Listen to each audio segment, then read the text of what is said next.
wabarakatuh. Saya Nopardila dengan NIM 0506 1381 92 4048. Nama saya Elsar Tama Bakara, NIM 0506 128 19 240 37. Saya Nur Iza Baharudin dengan NIM 0506 128 19 240. Saya Stefan Up dengan NIM 0506 1081 92 40. Saya Ronan dengan nomor NIM 05068181924034. Saya Yasef Hidayat, NIM 05061281924051. Baiklah, kami dari kelompok 4 akan menjelaskan materi tentang lipid. Lipid adalah kelompok molekul alami yang meliputi lemak, lilin, sterol, vitamin yang larut dalam lemak seperti vitamin A, D, E, dan K, monogliserida, digliserida, trigliserida, fosfolipid, dan lain-lainnya. Suatu molekul dikategorikan dalam lipid karena mempunyai kelarutan yang rendah di dalam air, larut dalam pelarut organik seperti eter dan kloroform, terdiri dari senyawa C, H, dan O. Lipid terbagi menjadi 3. Yang pertama, lipid sederhana. Contoh lipid sederhana yaitu lemak, minyak, dan lilin. Yang kedua, lipid kompleks. Lipid kompleks contohnya adalah fosfolipid, glycofolipid, dan sulfolipid. Yang ketiga, derivat lipid.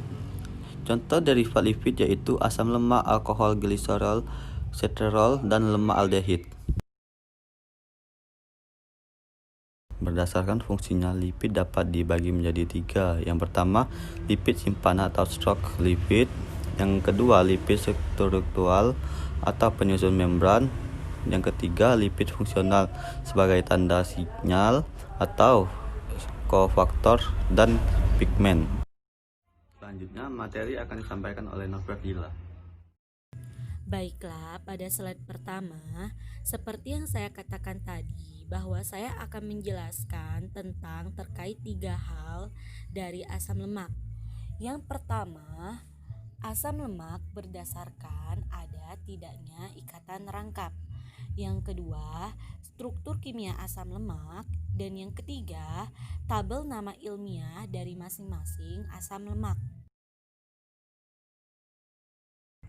Pada slide kedua, selanjutnya saya akan menjelaskan yang pertama tentang asam lemak berdasarkan ada tidaknya ikatan rangkap. Jadi, penggolongan lemak lebih didasarkan pada jenis asam lemak penyusunnya. Berdasarkan jenis ikatannya, asam lemak dikelompokkan menjadi 2, yaitu yang pertama, asam lemak jenuh atau tidak mempunyai ikatan rangkap pada rantai hidrokarbonnya, atau bisa dikatakan juga asam lemak yang semua ikatan atom karbon pada rantai karbonnya berupa ikatan tunggal atau jenuh. Contoh asam laurat, asam palmitat, dan asam nutrat. Yang kedua, asam lemak tidak jenuh atau mempunyai ikatan rangkap pada rantai hidrokarbonnya, atau bisa dikatakan juga asam lemak yang mengandung ikatan rangkap pada rantai karbonnya. Contoh asam lemak fosfat, asam lemak linoleat, dan asam lemak linolenat. Pembahasan selanjutnya yaitu yang kedua tentang struktur kimia dari asam lemak. Lemak adalah ester dari gliserol dengan asam-asam karboksilat suku tinggi. Asam penyusun lemak disebut asam lemak. Asam lemak yang terdapat di alam adalah asam palmitat, asam stearat, asam oleat, dan asam linoleat. Atau yang termasuk struktur kimia dari lemak yaitu yang pertama, asam lemak atau asam karboksilat senyawa organik polar yang mengandung 2 hingga 24 atom karbon dengan gugus fungsi utamanya adalah gugus karboksil atau min COOH. Yang kedua, jumlah atom C pada asam lemak umumnya genap.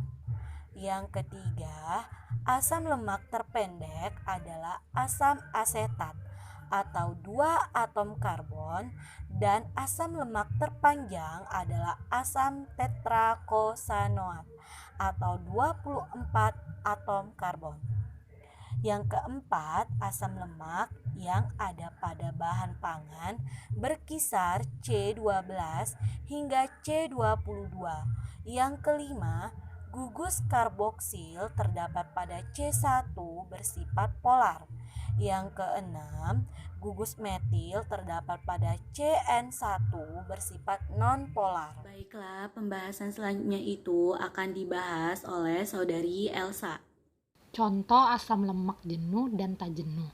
Pada asam lemak jenuh ada butirat yang sumbernya dari lemak susu, lalu palmitat dari lemak hewani dan nabati, stearat dari lemak hewani dan nabati. Pada asam lemak tak jenuh ada palmitoleat dari lemak hewani dan nabati, oleat dari lemak hewani dan nabati, linoleat dari minyak nabati, dan linoleneat dari minyak biji rami. Lalu slide selanjutnya ada sifat fisik.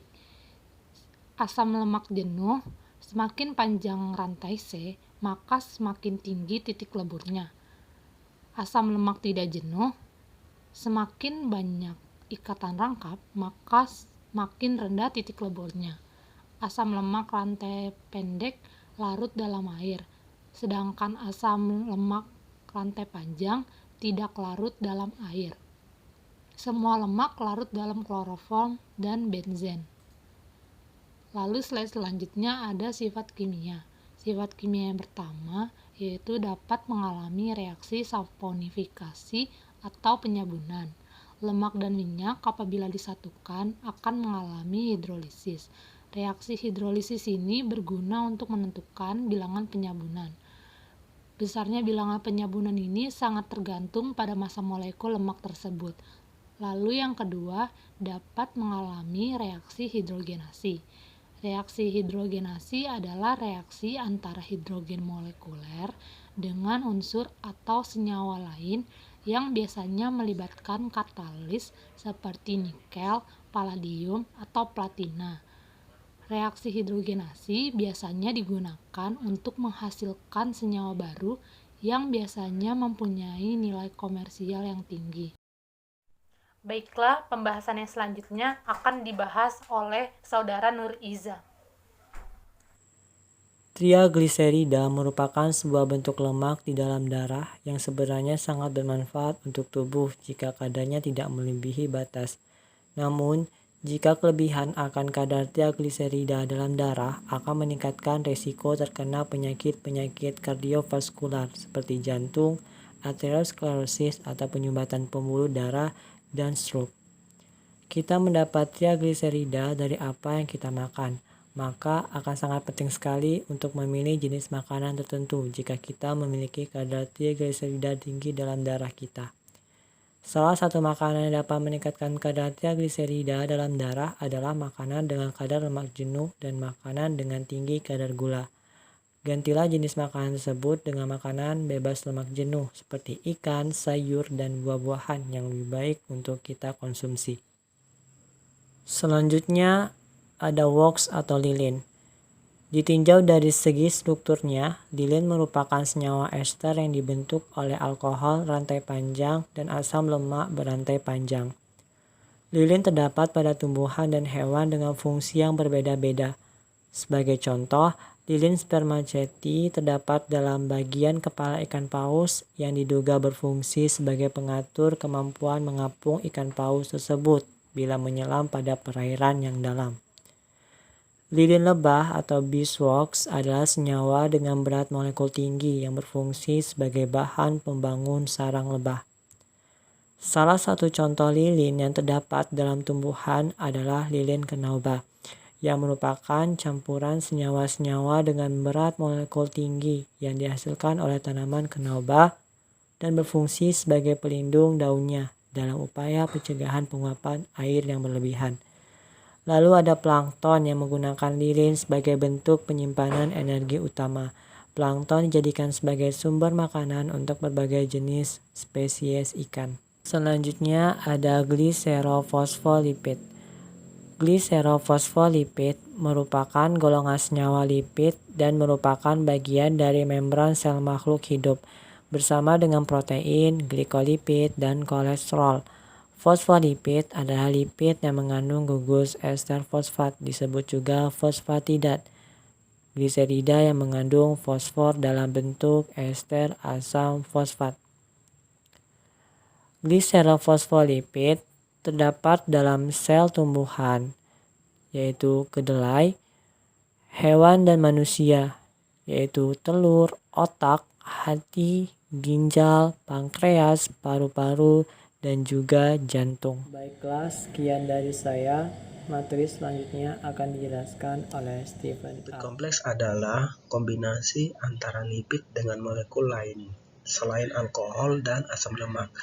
Di dalam lipid kompleks sendiri terbagi menjadi 3 bagian, yaitu fosfolipid atau fosfatidat, glikolipid, dan sphingolipid.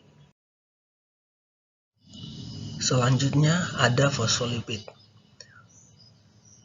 Fosfolipid merupakan sekelompok senyawa lipid dan bersama dengan protein, kolesterol, dan glikolipid, termasuk dalam sel-sel yang beralga.